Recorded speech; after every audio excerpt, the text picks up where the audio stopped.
హరి ఓం ప్రియపుత్రి పుత్రులారా, ఆ, గత కొన్ని వీడియోలుగా వరుస వీడియోలు మీకు మెదళ్ళ ఆయుధాలుగా యుద్ధం నేపథ్యంలో 15 ఏళ్ల క్రితం టెక్స్ట్ పోస్టులుగా అమ్మఒడి బ్లాగులో ఉంచినటువంటి పోస్టుల్ని వీడియోలుగా మలచి మీతో పంచుకుంటూ ఉన్నాను.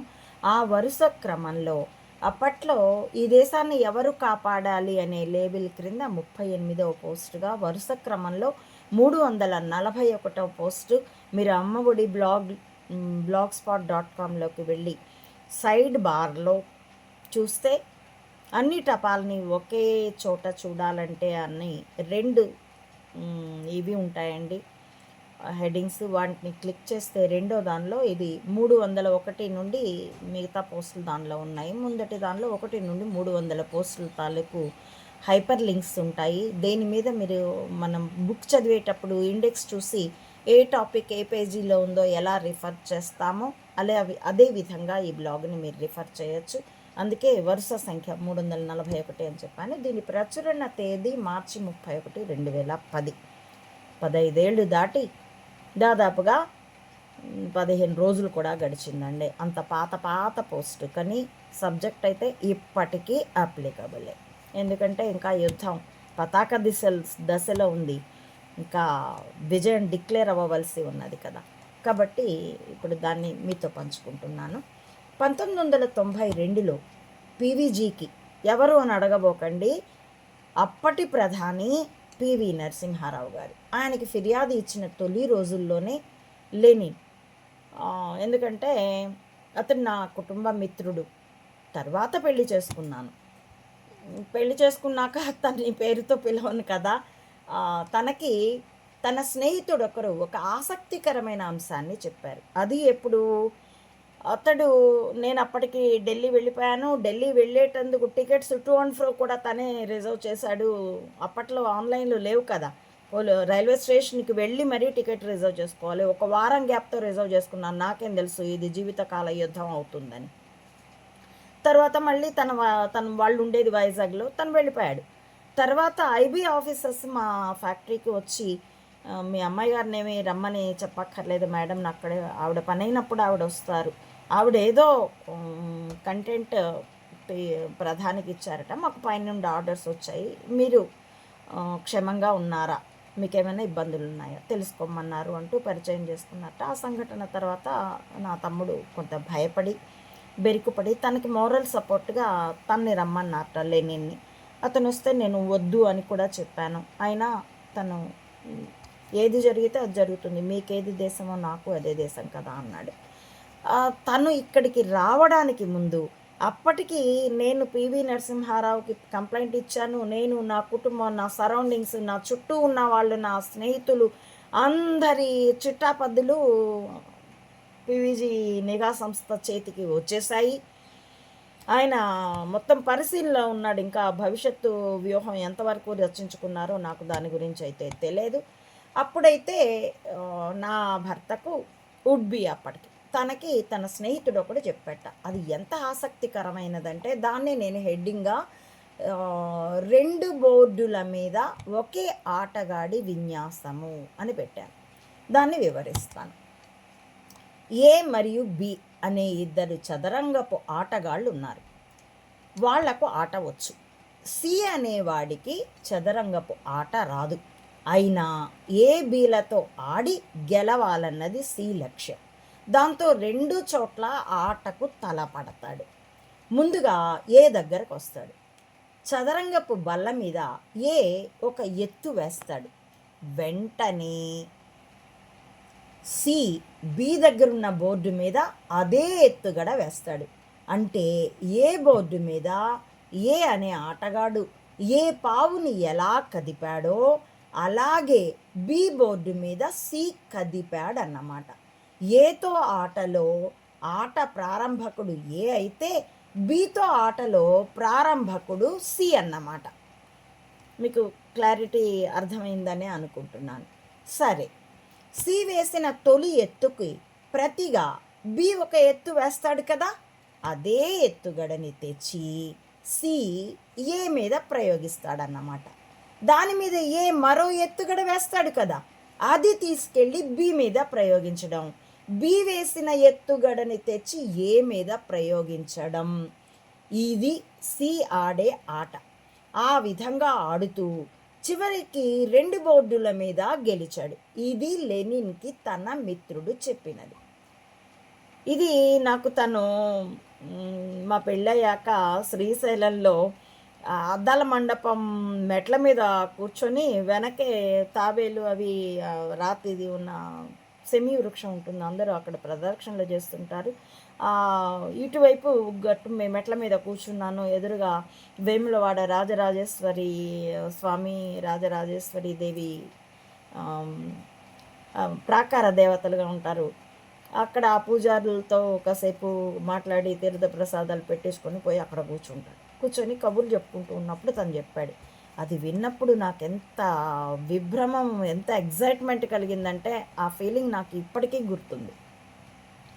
కానీ అయితే తను రెండిటి మీద గెలిచాడు అని అంటే నాకు ఇంకా అది యాక్సెస్ అవ్వలేదు. తను కంటిన్యూ చేసుకుపోయాడు. 2 చోట్ల ఎలా గెలుస్తాడు? ఎక్కడో ఒక చోట ఓడిపోతేనే కదా రెండో చోట గెలవగలడు. అదే ఇక్కడున్న లొసుగు. ఏ బీలతో ఆడే ఆటలో సికి ఆట రాదు. ఏ వేసిన ఎత్తు బి మీద ప్రయోగించడం, బి వేసినది తెచ్చి ఏ మీద ప్రయోగించడం చేశాడు. ఏతో ఆటలో తను రెండవ ఎత్తు వేసిన ఆటగాడు, బీతో ఆటలో తొలి ఎత్తు వేసిన ఆటగాడు. అలాంటప్పుడు ఏతో ఆటలో ఓడిపోతేనే బీతో ఆటలో గెలవగలడు, లేదా బీతో ఓడిపోతే ఏ మీద గెలవగలడు. ఎక్కడో ఒక చోట ఓడిపోతేనే రెండో చోట గెలవగలడు. అంతేగాని 2 బోర్డుల మీద సి గెలవడం అసాధ్యం కదా. ఎందుకంటే ఏ లేదా బీల మీద గెలవడానికి సికి తనకి ఆట రాదు. మరో మాటలో చెప్పాలంటే సిని మైనస్ చేస్తే ఏ మరియు బీలు ఆటలో ప్రత్యక్షంగా తలపడినట్టే. సి కేవలం పోస్ట్ మ్యాన్ సర్వీస్ చేశాడు అంతే. ఈ లొసుగునే ఏదో ఒక బోర్డు మీదే సి గెలవగలడు కానీ 2 చోట్ల ఎలా గెలవగలడు అని లెనిన్ తన మిత్రుణ్ణి ప్రశ్నించగానే అతడికి ఆ లాజిక్ వెంటనే అర్థం కూడా కాలేదట. లెనిన్ వివరించాక అతడు తికమకపడి ఏమో ఇప్పుడు నాకు గందరగోళంగా ఉంది అనేసట. వెంటనే సెలవు తీసుకుని వెళ్ళిపోయాట కూడాను. లెనిన్ నాకు ఇది చెప్పినప్పుడు ఎంతో గమ్మత్తుగా, ఎంతో ఆసక్తిగా అనిపించింది. శ్రీశైలంలో గుడిసెలో ఉంటున్న రోజుల్లోనూ దీన్ని అర్థం చేసుకునేందుకు, విశ్లేషించుకోవడానికి, అనువర్తించుకోవడానికి బాగా ప్రయత్నించాం. తోచినట్లు ఆలోచించేవాళ్ళం, రకరకాలుగానూ ఆలోచించేవాళ్ళం. ఏది సంతృప్తి కలిగించేది కాదు. 1995 వరకు ఎన్నోసార్లు ఈ 2 బోర్డుల మీద ఒకే ఆటగాడి విన్యాసం గురించి ఆలోచించిన సరి అయిన విశ్లేషణ, అనువర్తన చేసుకోలేకపోయాం. ఏది మాకు పెద్దగా అవగాహన లేని రోజులవి. ఎందుకంటే అప్పటికి మా దృష్టిలో భారతదేశపు నేల మీద భారత ప్రభుత్వం కంటే, ప్రధానమంత్రి కంటే ఎవరూ బలవంతులు కారు. నకిలీ కణిక వ్యవస్థ నెంబర్ 10 వర్గాల గురించి, వాటి శక్తి గురించి అస్సలు అవగాహన లేదు. వాటి అస్తిత్వం గురించిన ఊహ కూడా లేదు. అందుచేత మా జీవితంలో జరిగే అన్ని చర్యలకి పీవీజీనే బాధ్యుడు అనుకునేవాళ్ళం. కాబట్టి పీవీజీ దేశానికి మేలు చేస్తున్నాడు, మరి నాకెందుకు కీడు చేస్తున్నాడు? పౌర ధర్మంగా నేను ఫిర్యాదు ఇచ్చాను. ప్రభు ధర్మంగా పీవీజీ మమ్మల్ని కాపాడాలి. బదులుగా ఈ వేధింపు ఏమిటి? దీనికి భగవంతుడు కూడా క్షమించడు. పీవీజీ ధర్మపరుడే కావచ్చుగాక, మా పట్ల మాత్రం అధర్మం పాటిస్తున్నాడు. అసలు దేశం పట్లే కూడా అధర్మం పాటించేవాడే అయితే దీనంతటికీ బదులు దేశాన్ని ఎప్పుడో బద్నాం చేసి ఉండేవాడు. అంతేగాక ఇలా వేధించడం కంటే మా తలకాయలు లేపేసి ఉండేవాడు కదా. అందుచేత దేశం పట్ల పీవీజీ నిబద్ధుడే అన్నది మా అభిప్రాయం. కాబట్టి దేవుడు మా పక్షానే ఉన్నాడు, ఉంటాడు, పీవీజీ తప్పు చేస్తున్నాడు అని తెగ ఆక్రోశపడేవాళ్ళం. తర్వాత కొన్ని సినిమాల్లో ఒక ట్రెండ్గా, అనేక సినిమాల్లో తప్పు చేస్తున్నావు, అది మా డైలాగు పీవీజీ పట్ల. దాన్ని పదే పదే వినడం చూసాం. అప్పట్లో మాకు లాంగ్వేజ్ ల్యాప్స్ అయిన ఉన్న రోజులు పెద్దగా పట్టించుకోలేదు. తర్వాత అలాంటి సన్నివేశాలు వచ్చినప్పుడల్లా 2000, 2001 తర్వాత 2005 తర్వాత మరింతగా బ్లాగ్ రాయడానికి అన్నీ పునశ్చరణ చేసుకుంటున్నా. 2007 సంవత్సరంలో అయితే విపరీతంగా అలాంటి సన్నివేశాల్ని వీటిని క్లిప్పింగ్స్ని చూస్తూ పగలబడి నవ్వుకుండేవాళ్ళం. గూఢచర్యం మీద అవగాహన కలిగిస్తున్నాడు అని అప్పట్లో ఒక అభిప్రాయానికి వచ్చినప్పుడు అదే తిట్టుకున్నాను. ఇవ్వని గురుత్వాన్ని ఎవ్వరు పుచ్చుకోమన్నారు అనుకుని మరీ తిట్టుకున్నాను. మా దగ్గర అణుస్థాయిలో అహంకారం కనిపించిన ఆ అహంకారం మీద కొట్టి మరీ సరిచేసినప్పుడు ఈ ప్రపంచంలో మాకు మాత్రమే అహంకారం ఉందా, ఎంతమందికి లేదు, అలాంటప్పుడు నాకెందుకు ఈ శిక్ష అని ఆక్రోశించాను. తరువాత కానీ దాని తాలూకు మంచి ఫలితాలు మాకు తెలిసి రాలేదు. జ్ఞానము దంతము వచ్చేటప్పుడు బాధ పెడతాయని ఒక చోట చదివాను. నిజమే, అజ్ఞానం పోయేటప్పుడు కూడా చాలా దుఃఖం వస్తుంది. ఎందుకంటే అహం పోతూ ఉంటుంది కదా, అది పోతూ ఉన్నప్పుడు ముందు దుఃఖాన్ని కలిగించి ఆ పైన శాశ్వత ఆనందాన్ని కలిగిస్తుంది. అయితే మా జీవితాల్లో రామోజీరావు ప్రమేయము, గూఢచర్యపు అస్తిత్వము అర్థమయ్యాక చాలా విషయాలు పునఃపరిశీలన చేసుకున్నాం. అప్పుడు వెనుదిరిగి చూసుకుంటే మా జీవితాలలో రామోజీరావు తాలూకు నెంబర్ 10 వర్గము, పివిజీ తాలూకు నెంబర్ 5 వర్గము 2 కనిపించాయి. అయినా కూడా 2 బోర్డుల మీద ఒకే ఆటగాడి విన్యాసం గురించి విశ్లేషించడానికి, అనువర్తించడానికి చాలా రోజులు చాలాసార్లు ప్రయత్నించి విఫలమయ్యాం. అది అర్థమయ్యాక మాత్రం ఎంత థ్రిల్గా అనిపించిందంటే, యుద్ధపు అసలు మజా, మెదళ్ళే ఆయుధాలుగా యుద్ధంలోని మర్మము బాగా అనుభవంలోకి వచ్చాయి. పీవీజీ మేధస్సు అద్భుతంగా కనిపించింది. వివరంగా చెప్తాను. అయితే దీనికి ముందు మరికొన్ని విషయాలు చెప్పాలి.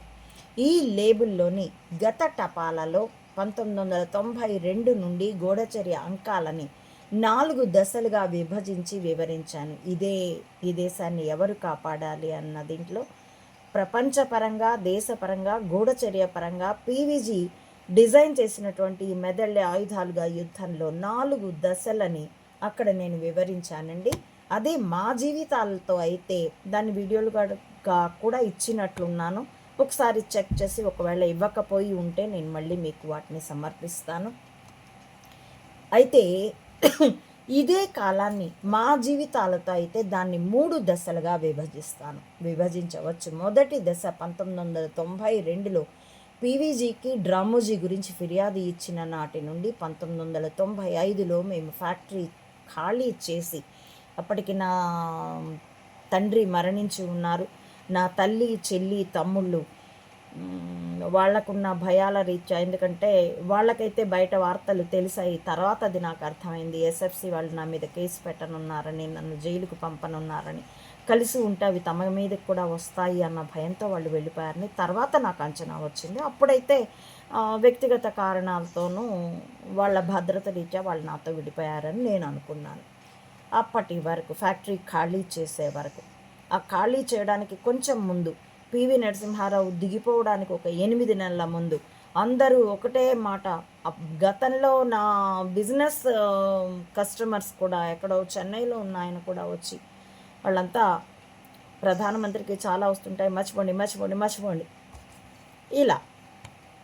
సో మర్చిపోవడం మాకు కంఫర్టబుల్గా అనిపించింది. ఐబీ ఆఫీసర్ వచ్చి వెళ్ళినా కూడా ఓఎస్డి ఖండేకర్ నాకు ప్రత్యేకంగా పాస్ ఇచ్చి నాతో మాట్లాడిన తర్వాత కూడా, ఆ వివరాలు నేను తర్వాత ఇస్తానండి, అయినా కూడా మర్చిపోవడం మాకు కంఫర్టబుల్ అనిపించింది. అయినా ఒకసారి చూద్దామని మళ్ళీ నేను ఐబీ ఆఫీసర్ అప్పుడు మా ఫ్యాక్టరీకి వచ్చారన్నారు కాబట్టి వాళ్ళ గురించి అడ్రస్ ట్రేస్ అవుట్ చేస్తూ, సాధారణంగా అడ్రస్ దొరకదు మాకు, మన మామూలు సామాన్యులకి, కానీ నాకు దొరికింది. అదే గూఢచర్య వైచిత్ర్యం కూడాను. ఆ ఆఫీస్కి వెళ్ళి మొత్తం వివరం చెప్తే ఆయన, ఏమోనండి అప్పుడు ఎవరు వచ్చారో నాకు తెలియదు, నేను కొత్తగా వచ్చాను సీట్లోకి అంటూ, కానీ కన్సర్న్ అతని దగ్గర నాకు కనపడింది. చివరికి నేను ఒక మాట అడిగాను, నా ప్లేస్లో మీరుంటే ఏం చేస్తారు అని. బిలీవ్ ఇన్ మై ఫేట్ అనుకుంటానమ్మా, I advise you believe in your fate, that's all madam అన్నాడు. నేను నమస్కారం చెప్పేసి వచ్చేసాను. నేను వీడ్కోలు తీసుకుంటుంటే అతడు కూడా లేచి నిలబడి, నేను ఇలా సరే sir thank you very much అంటే, అతడు కూడా లేచి నిలబడి ఇలా చెప్పాడు, నాకు అర్థమవుతోంది, కానీ మర్చిపోవడం కంఫర్టబుల్గా ఉండింది. అలా 92 నుండి 95 మేము ఫ్యాక్టరీ ఖాళీ చేసే వరకు, రెండో దశ 95లో ఫ్యాక్టరీ కోల్పోయినప్పటి నుంచి 2005లో రామోజీరావు మీద మన్మోహన్ సింగ్కి ఫిర్యాదు ఇచ్చే వరకు, మూడో దశ అప్పటి నుండి ఇప్పటి వరకు అంటే 2010 వరకు, అక్కడి నుంచి 2011 వరకు నా ఇంకా వివరాలు తదుపరి ఇచ్చి ఉన్నాను. 2011లో నా పాప నా భర్త చనిపోయాక నేను ఎర్రగడ్డలో ఆ ఏడాది చివరి వరకు ఉన్నాను. తర్వాత అనాథాశ్రమంలో కేర్ టేకర్గా అట్లా ఇట్లా చేసి ఎక్కడ ఫిట్ అవ్వగలిగేది, నాకు జీవితాన్ని గృహిణిగా ఉండలేను, సంసారమే ఈశ్వరుడు తీసుకెళ్ళిన చోట ఇంకా ఎలా ఉంటాను, సోషల్ సర్వీస్ కోసం ప్రయత్నించాను, కానీ అక్కడంతా మోసము, దగ, తమ బ్లాక్ మనీని వైట్ చేసుకునేందుకు అనాథాశ్రమాలు నడపడం చూశాను. ఇమడలేననిపించింది. సన్యాసం తీసుకుంటానన్నాను. సన్యాసం తీసుకుంటాననగానే నా చుట్టూ పరిస్థితులు ఎలా మారిపోయాయో ఇంతకు ముందటి వీడియోలో నేను మీకు చెప్పాను కూడాను. వచ్చేసాను. ఒక 2012 వరకు ఆ ఏడాది దాదాపుగా నేను వానప్రస్థం గడిపాను. 2013లో సన్యాసం స్వీకరించాను. మహాశివరాత్రికి మహానంది క్షేత్రంలో పూజ్యపాదులు తమ కరుణాత్మక హృదయంతో, ప్రేమ చిందే మనస్సుతో శ్రీ శ్రీ శ్రీ ప్రసన్నానందగిరి స్వాముల వారు నెల్లూరు ప్రకాశం జిల్లాలో బార్డర్లో ఉంటారండి. గండి పాలెం అనే గ్రామంలో వారి ఆశ్రమంలో కూడా నేను ఒక 7-8 నెలలు గడిపాను. వారు పంపిస్తేనే కాంబరం వచ్చాను. ఇక ఇది నా దేహానికి ప్రస్తుతం వరకు పర్మనెంట్ అడ్రస్ అయ్యింది. కాబట్టి అప్పటి నుండి 2013లో నేను సన్యసించే ముందు వరకు, సన్యసించాక గేమ్ ఈజ్ ఓవర్, నాది మరో జన్మ. ఆమె మరణించినా మేము వదులుకుంటాం, ఆత్మహత్య చేసుకున్నా మేము వదులుకుంటాం, నువ్వు మాత్రం వేధించగలవే కానీ హత్య చేయలేవు, ఇది నియమం అంటూ నడిపిన ఈ యుద్ధ క్రీడలో ఆది లక్ష్మిగా నేను సన్యాసం తీసుకోవడంతో మరణం. ఇది నా మరో జన్మ. సన్యాసం తీసుకోవడం అంటే పేరు, గోత్రం అన్నీ మారిపోతాయి. మాకు మేమే పిండం పెట్టుకొని మరీ సన్యాసం, శిరోముండనం చేసుకొని అప్పటి జ్ఞాపకాలన్నీ తొలగించిన దానికి సింబాలిక్గా కొత్త పేరు గురువు ఇస్తారు. ఆ విధంగా నేను అనంతానందగిరిగా, నాది పునర్జన్మ. లోపలి మనిషిలో పివి నరసింహారావు గారు తన పాత్ర పేరు ఆనంద్, తన ఊరి పేరు అనంతగిరి, రెండు కలిపితే అనంతానందగిరి. నేను అంత ప్లాన్డ్ ఈ యుద్ధం. కాబట్టి అప్పటి వరకు 2013లో నేను సన్యాసం తీసుకునే వరకు ఇది మూడో దశ నడిచింది. ఇక తొలి దశలో ఏమైంది అన్నది వాటిని నేను వివరించడం నిడివి పెద్దదవుతుంది కాబట్టి నేను మరో వీడియోగా ఇస్తానండి. ఇది కొంత క్లిష్టమైనది కానీ దృష్టాత్మ పూరితమైనది, సంఘటనలుగా మీకు ఈ యుద్ధాన్ని, స్వయంని నిరూపించేటటువంటిది.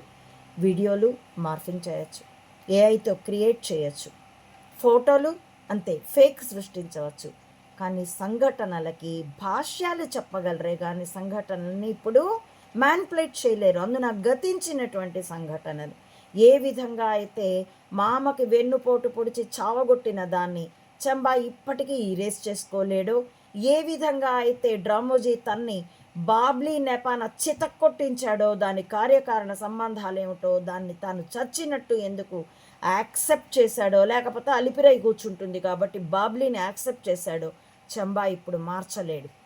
దాన్ని నా బ్లాగ్లో టెక్స్ట్ పోస్ట్ ఉన్నది, మహాకిరాతకంలో ఒకే అంశం విభిన్న కోణాలు అన్న లేబుల్ క్రింద ఉంటుంది. వాటిని ఇప్పుడు చంబా మార్చలేడు. అలాగే వైఎస్ మరణం, ఆ సంఘటనలప్పుడు డ్రామోజీ గారు ప్రజెంట్ చేసినటువంటి వార్తా కదంబం, దీన్ని ఇప్పుడు మార్చలేరు. గతించిన సంఘటనలకి భాష్యాలు చెప్పగలరు, భాష్యాలు రంగులు మార్చగలరు కానీ సంఘటనని మార్చలేరు. ఆ సంఘటనలో అప్పుడు జరిగిన వార్తల్ని కూడా మార్చలేరు. అందుకే కేసు ఏదైనా, నేరం ఏదైనప్పుడు ఎఫ్ఐఆర్ అన్నది, ఒకసారి ఎఫ్ఐఆర్ రాసిన తర్వాత దాన్ని ఎడిట్ చేయడం కుదరదు కాబట్టి ఫస్ట్ ఇన్ఫర్మేషన్ రిపోర్ట్ అంటారు దాన్ని. అది చాలా కీలకం ప్రతి కేసులో. అలాగా నా అమ్మ ఒడి బ్లాగ్ అన్నది ఈ మెదళ్ళే ఆయుధాలుగా యుద్ధం అనే కేసుకి ఎఫ్ఐఆర్. కాబట్టే దీన్ని ఏపీజే కలాం గారు తను రాష్ట్రపతిగా ఉండగా హోమ్ అఫైర్స్కి పంపాడు. ఆ లేఖని కూడా నేను మీకు ఇచ్చి ఉన్నాను. ఇప్పటికీ నా కూప్స్ ఆన్ వరల్డ్లో స్కాండ్ ప్రూఫ్స్ అన్న లెఫ్ట్ సైడ్ బార్లో ఉంటుంది, మీరు చూసుకోవచ్చు. డాక్యుమెంటరీ ప్రూఫ్ల్లో వరుసలో స్కాండ్ ప్రూఫ్స్ అని కూడా ఉంటాయి, స్కాండ్ లెటర్స్ చూసుకోవచ్చు. కాబట్టి క్షుణ్ణంగా పరిశీలించుకొని మీరు మీ విశ్లేషణ చేసుకోవాల్సింది, మీరు ఒక అభిప్రాయానికి రావాల్సింది అని నేను మిమ్మల్ని అర్థిస్తున్నానండి. నేను చెప్పాను కాబట్టి నమ్మమని కూడా నేను మిమ్మల్ని అభ్యర్థించాను. హరి ఓం. ప్రియపుత్రి పుత్రులారా, నా ఈ వీడియోల కంటెంట్ మీకు నచ్చితే, ఆలోచనార్హము పరిశీలనార్హము అనిపిస్తే please like, share and recommend my channel to others as well. Subscribe it. Please support Ammavodi Mata Anantananda to spread the truth of either spying or spirituality up to the roots of the society. As well, support me financially also to continue to win this war with wisdom as weapon. www. మెదళ్ళే ఆయుధాలుగా యుద్ధం. మానవజాతి ప్రశాంత మనుగడ కోసం, పర్యావరణ పరిరక్షణ కోసం, భావి తరాల భద్రతాయుతమైన జీవితం కోసం ఇందులో పాలు పంచుకోవాల్సిందిగా ప్రియ పుత్రి పుత్రులందరినీ, సామాన్యులందరినీ రాజకీయాలకి కులమతాలకి అతీతంగా స్వాగతిస్తున్నానండి. Thank you for watching.